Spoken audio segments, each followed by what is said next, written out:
Pertama-tama beta kenalkan dulu nama saya.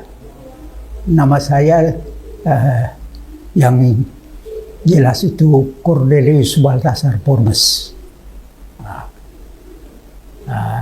Lahir di Pulau Sirua tanggal 5 November tahun 38. Ketika peristiwa ada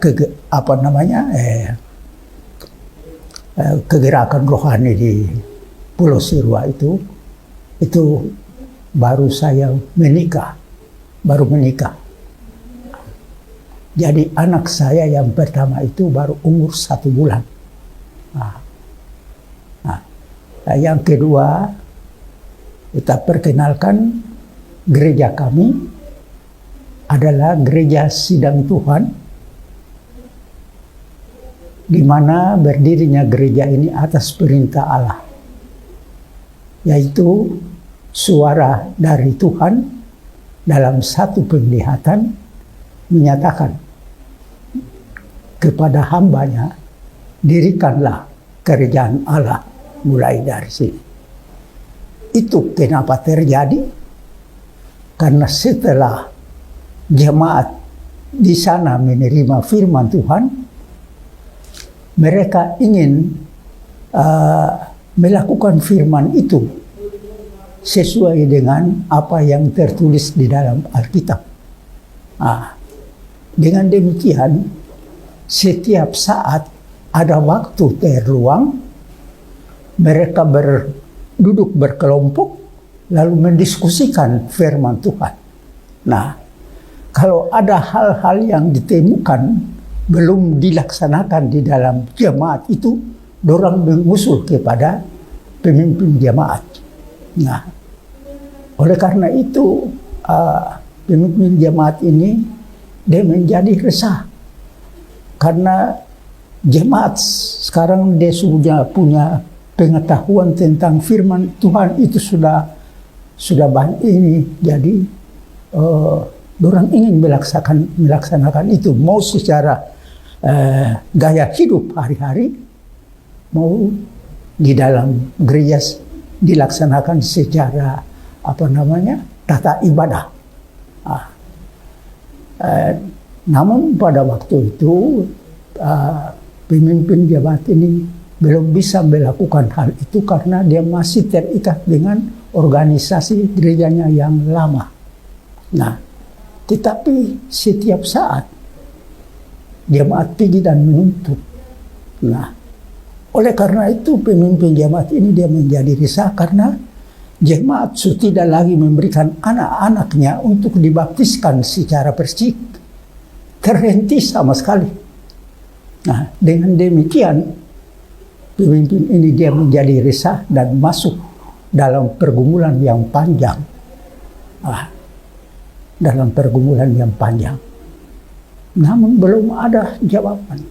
Oleh karena itu, pemimpin jemaat ini terpaksa dalam usia menjelang 60 tahun, dia masuk di dalam doa puasa.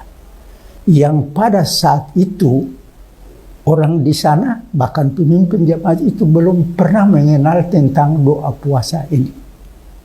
Tetapi untuk menjawab tuntutan dari jemaat, dia harus masuk terjang dalam doa puasa selama 21 hari.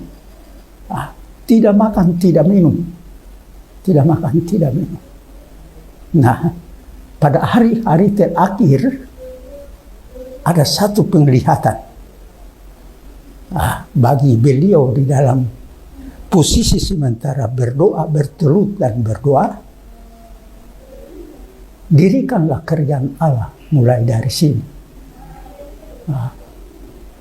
Beliau menjadi bingung karena perkataan kalimat ini sangat singkat dan beliau tidak mengetahui apa maksud dan tujuan kalimat ini. Beliau menjadi resah dan sepertinya menuntut pemberi perintah dari belakang. Sejenak beliau langsung terdiam dan mengambil kesempatan untuk berdoa dan membuka hati kepada Tuhan. Dengan kata yang terakhir, Tuhan, jangan Engkau meninggalkan aku. Kemudian, datang pula suara yang kedua. Pergilah, dirikanlah kerajaan Allah mulai dari sini. Jangan takut, aku menyertai engkau. Nah, jadi itu yang tadi beta bilang, gereja ini adalah gereja yang didirikan atas perintah Tuhan dengan kalimat dirikanlah kerajaan Allah mulai dari sini. Namun demikian itu terjadi pada bulan Februari. Bulan Februari. Di dalam penelitian dan kajian beta itu beliau masuk dalam puasa itu pada tanggal 28 Januari dan berakhir pada tanggal 17 Februari. Karena beliau sendiri mengatakan buat saya, Neles, ingatan, beta punya hari pergumulan itu tanggal 17. Nah setelah 2 bulan kemudian, karena gaya hidup masyarakat atau jemaat pada waktu itu sudah berubah. 2 bulan kemudian terjadi restorasi Roh Kudus di dalam jemaat. Itu tepatnya terjadi pada hari Kamis tanggal 14 bulan Mei. Nah, ini kan kita mulai masuk di kebangunan rohani. Terjadi pada tanggal 14 hari Kamis tanggal 14 bulan Mei. Nah, itu hari Kamis itu biasanya ada ibadah yang namanya ibadah PA sore. Nah, jadi mulai terjadi pada saat itu. Terjadi bagi beberapa orang, ada yang jemaat yang beribadah itu bermanifestasi, ada yang berbahasa roh, ada yang bernubuat. Itu yang tadi dikatakan, anak-anak menyatakan kesalahan orang dewasa sementara mereka kan tidak tahu. Nah, demikian juga anak-anak itu dia berjalan dan menyatakan kesalahan-kesalahan. Siapa yang ada punya ilmu gelap, dia sampaikan. Nah, demikian juga yang tadi dikatakan itu, orang yang mengamalkan ilmu gelap, dalam tanda kutip kalau di Maluku itu dalam Berswangi, itu ilmu-ilmu gelap. Nah, semuanya disampaikan. Nah, hal ini berjalan selama hampir 1 minggu dalam 10 hari berturut-turut. Nah, sehingga pada akhirnya yang mengamalkan ilmu-ilmu gelap ini dorong menyerahkan, dorong punya tali kain, orang Maluku bilang tali kain, dorong punya ilmu-ilmu, lalu pada hari Minggu sesudah ibadah dibuat doa di halaman gereja, baru dibakar.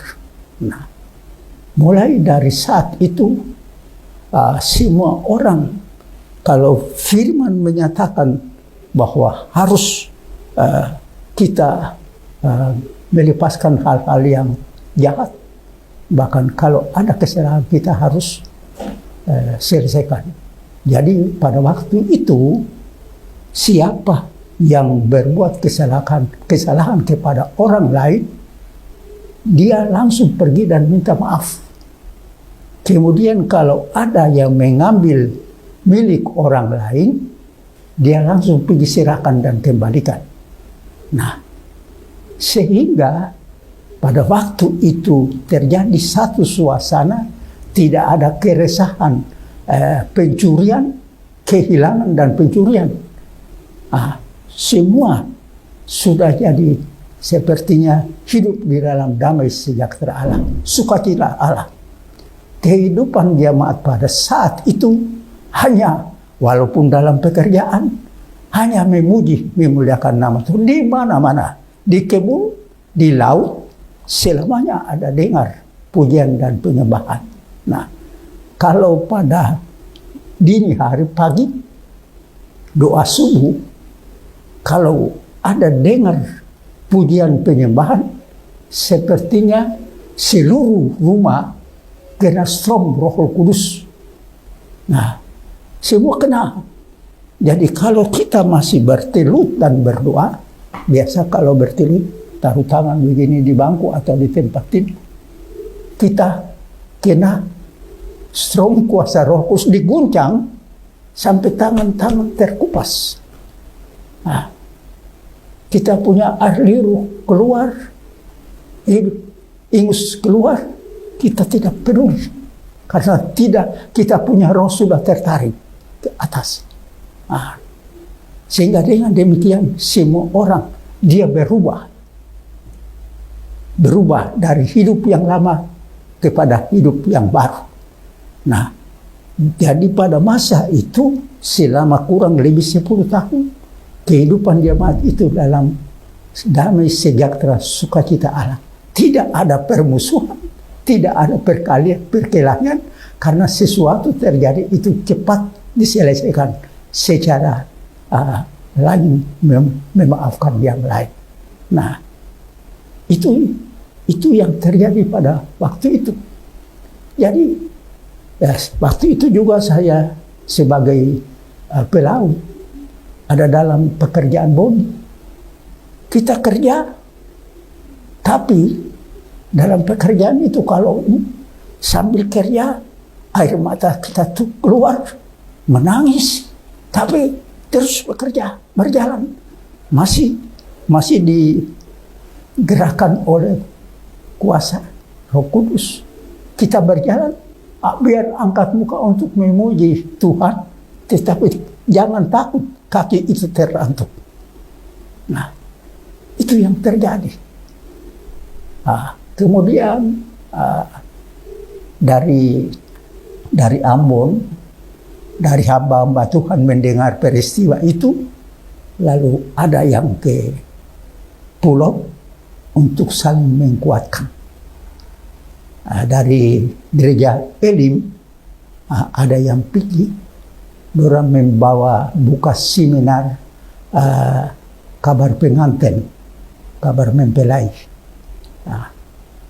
Lalu di situ pengetahuan jemaat tentang firman Tuhan itu makin mendalam. Dengan demikian ada anak-anak muda yang terjun ke hadapan Tuhan untuk menjadi hamba-hamba Tuhan. Termasuk ada salah satu yang namanya Peter Sena, kita punya sekum itu. Itu termasuk generasi muda yang menerima hal itu. Nah, jadi hal itu terjadi kurang lebih 10 tahun, maka lebih lagi.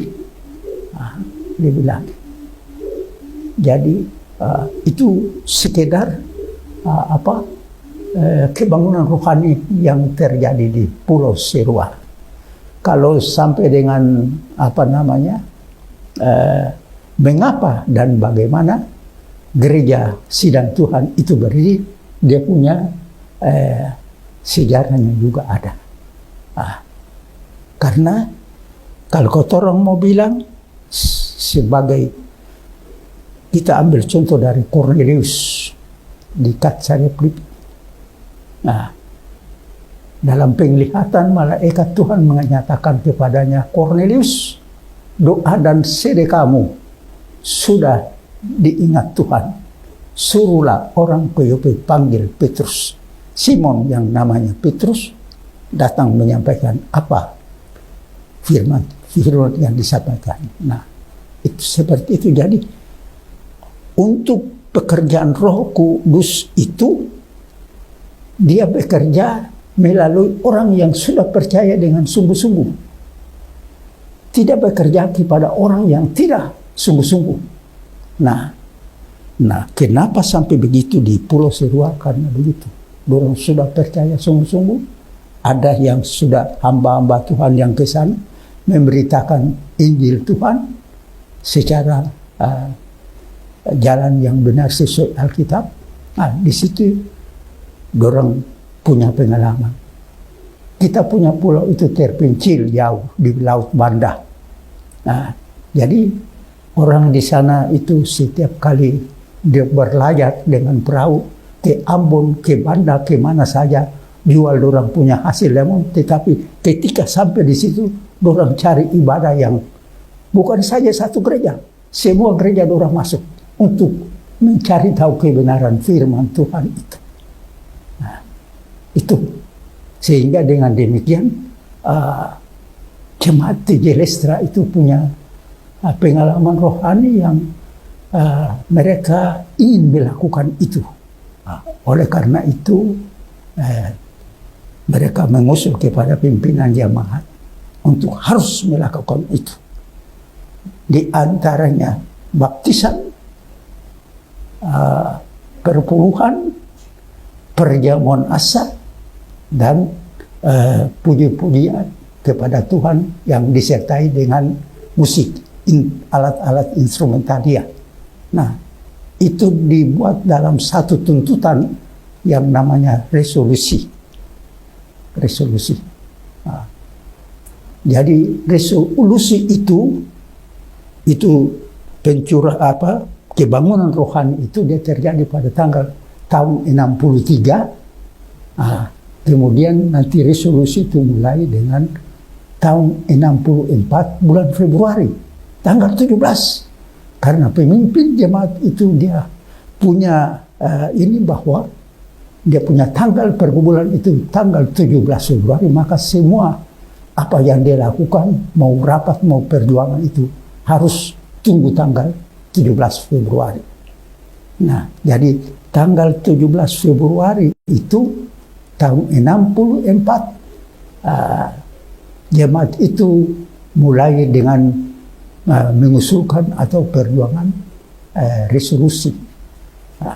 Pemimpin jemaat ini dia harus juga sebagai eselanitos dari gereja asalnya, dia harus melaporkan dan bertanggung jawab tentang peristiwa yang sudah terjadi, dan melaporkan apa tuntutan daripada jemaat. Tapi resolusi itu tidak mendapat jawaban. Nah, karena mereka berpikir, gereja asal itu dia berpikir, ya mereka ini sudah sesat, hamba Tuhan ini sudah sesat, dan dia mau bawa jemaat ini keluar. Nah, terus resolusi yang kedua, seperti satu pernyataan bahwa mereka tidak akan keluar daripada gereja asal, tetapi harus melakukan firman Tuhan sesuai Alkitab. Dengan arti itu sepertinya jemaat otonom, tetap ada di naungan gereja yang lama, tetapi bebas untuk mengatur diri sendiri khususnya dalam tata ibadah. Nah, itu pun juga tidak mendapat jawaban. Nah, kemudian dari gereja asal itu dorang membuat surat juga, namanya surat mimbar. Nah, pada akhirnya jemaat itu ambil keputusan, kita rapat ambil keputusan untuk resolusi yang ketiga itu pernyataan keluar dari gereja asal. Nah, dengan demikian mulailah perjuangan jemaat untuk mendirikan gereja sidang Tuhan ini. Nah, pada tahun tanggal 22 bulan Agustus tahun 70, dorong sudah berjuang. Nanti pada tanggal 23 bulan Januari tahun 67 baru resolusi ini, jemaat ini mendapat rekomendasi dari Bimas Kristen Protestan Maluku, memberikan rekomendasi untuk bisa berdiri sebagai satu gereja. Jadi pesan saya untuk generasi muda. Dunia sekarang kita hidup, artinya biaya hidup itu dengan uang. Yang pertama itu saya mau pesan, kita biar gunakan uang untuk hidup ini, tapi jangan cinta uang. Itu menjadi hambatan. Dan kita akan menjadi seperti Yudas, menjual Tuhan Yesus dengan 30 keping perak. Nah, oleh karena itu pesan saya, generasi muda ini, ya, belajarlah takut akan Tuhan, berserah kepada Tuhan, dan beri diri untuk melayani pekerjaan Tuhan, sehingga menjadi generasi yang meneruskan misi daripada Yesus Kristus. Di dalam Matius pasal 28 ayat 19 dan 20. Segala kuasa telah diserahkan kepadaku di bumi dan di sorga. Oleh karena itu pergilah kamu, beritakanlah Injil kepada seluruh bangsa. Baptiskanlah mereka di dalam nama Bapa, Anak, dan Roh Kudus. Ajarkanlah mereka sesuai dengan firman. Itu pesan saya.